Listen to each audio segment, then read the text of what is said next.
Guys, so today we're going to be talking about how to detangle your hair the correct way.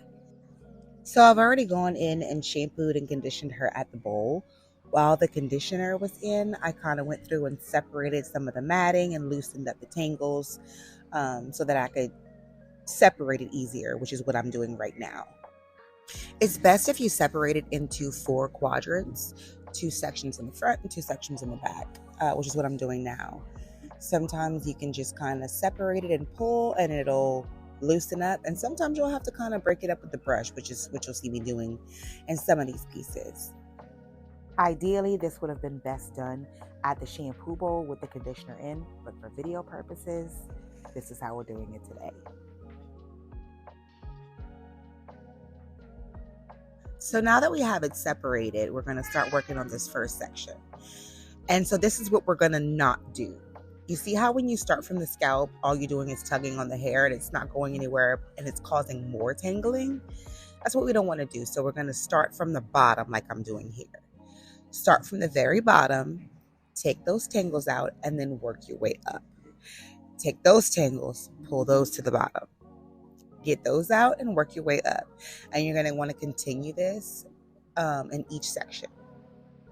So don't be surprised if you do see a lot of hair coming out whenever you're doing this.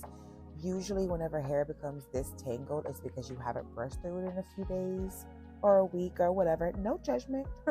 I know how it gets. Well, every day that you're not brushing through that hair, you're still having your natural shedding process happening. And in that natural process, you're losing 75 to 100 hairs a day. So if you're losing, let's just say 100 hairs a day and you haven't brushed your hair in 5 days, that's 500 hairs just kind of trapped in there with the tangles. So when you finally do untangle it, it can look like you're losing a lot of hair, but you're not. It's just natural shedding. You just haven't seen it come out because you haven't been brushing it out. So don't panic.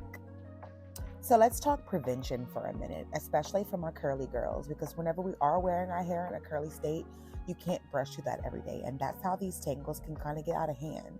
So I would suggest at least every 3 or 4 days, if you're not shampooing your hair that often, which you shouldn't be, you want to get in the shower, wet it down, put you some conditioner if needed, get those tangles out, get out of the shower, put your curl products back in and restyle your curls.